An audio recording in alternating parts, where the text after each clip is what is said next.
नमस्कार दोस्तों, आपका हार्दिक स्वागत है हमारे चैनल सनातन साइंस धर्मो रक्षिति रक्षिता में। दोस्तों, हम अपने समाज में जब अपने आसपास देखते हैं लोगों को, तो हम कई बार ऐसा पाते हैं कि जो व्यक्ति धर्म के रास्ते पे चल रहा है, जो व्यक्ति किसी का बुरा नहीं कर रहा है, जो अच्छे तरीके से रहता है, जो सबको साथ लेके चलता है, वही आदमी अधिकतर दुखी पाया जाता है। वो किसी न किसी प्रकार से दुखी रहता है, चाहे वो शारीरिक तौर पे हो, चाहे मानसिक तौर पे हो, चाहे पैसे के कारण हो, वो दुखी होता है। और दूसरी तरफ जब हम देखते हैं कि जो अधर्मी लोग हैं, जो बहुत बुराई कर रहे हैं, जो लोगों की निंदा करते रहते हैं, जो मांस खाते हैं या किसी प्रकार के व्यभिचार करते हैं, वो हमेशा सुखी रहते हैं।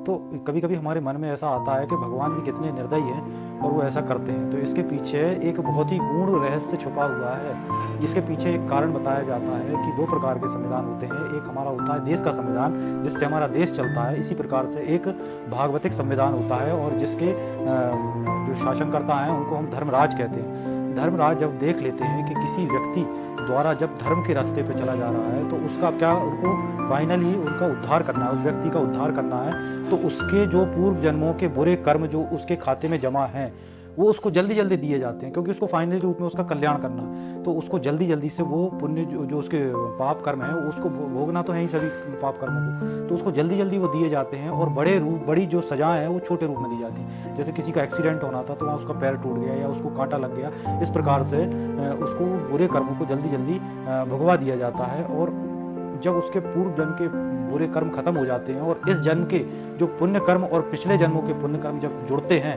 तो उसका ऐसा कल्याण होता है कि उसकी जो जय जयकार होती है वो सभी लोगों में, सभी जगहों पे, सभी समाज में, और उसकी जय जयकार हो जाती है और धन धान से वो भर जाता है। इसी के दूसरी तरफ जब हम देखते हैं कि बुरे लोग जो बुरे रास्ते पे चल रहे हैं, तो उनके द्वारा भी पूर्व जन्मों में कुछ ना कुछ अच्छे कर्म किए गए।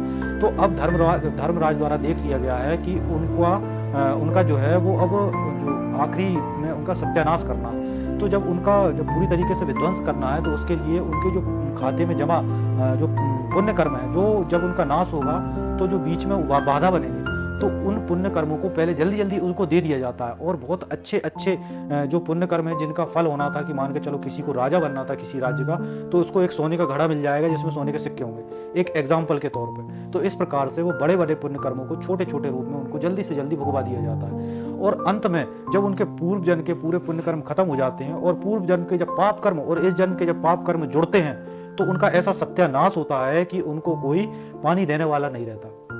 तो ऐसा नहीं है कि जो धर्म के रास्ते पे चल रहे हैं उसका बुरा होना है, और ऐसा भी नहीं है कि जो पाप के रास्ते पे चल रहा है उसका भला होना है। ये हमें दिख रहा है, अभी हाल में दिख रहा है, लेकिन जब उनकी लास्ट स्टेज देखेंगे तो उनको कोई पानी देने वाला नहीं होगा। और जब धार्मिक व्यक्ति की लास्ट स्टेज देखेंगे तो उसके बच्चे, जैसे मान के चलो कोई धार्मिक तौर पर रहता है और जो अपने ईमानदारी के पैसे कमाता है और किसी का दिल नहीं दुखाता है, तो वो उसका पैसा उसको ऐसा फलता है कि उसके बच्चे बड़े बड़े पदों पे आसीन हो जाते हैं। और जब हम बुरे आदमी को देखते हैं कि जो बड़े पद पे था और उसने अपने पद का बहुत दुरुपयोग किया, बहुत लोगों को सताया, और जब हम उसकी लास्ट स्टेज देखते हैं तो कहीं उसको लकवा लग गया, कहीं उसको कैंसर हो गया, कहीं किडनी खराब हो गई, और ऐसी स्थिति बन गई कि उसके बच्चे उसका साथ नहीं दे रहे, उसकी पत्नी उसका साथ नहीं दे रही, और एक बेड पे पड़े पड़े वो अपने प्राण त्याग रहा है। तो ऐसा नहीं है कि जो धार्मिक व्यक्ति है वो हमेशा दुखी है, उसका सुख आएगा, एक दिन जरूर आएगा। कहते हैं कि राम राम कहते रहो, धरे रहो मन धीर, और कारज भई सुधारिये कृपा सिंधु रघुवीर। ये रामायण में वर्णन किया है गोस्वामी तुलसीदास जी ने। तो ये बात अत्यंत सत्य है, और इसलिए हमें धर्म के रास्ते पे चलना है, किसी का बुरा नहीं करना है, और इसी प्रकार से भगवान में विश्वास रखना है। एक दिन हम भी जरूर सफल होंगे। धन्यवाद।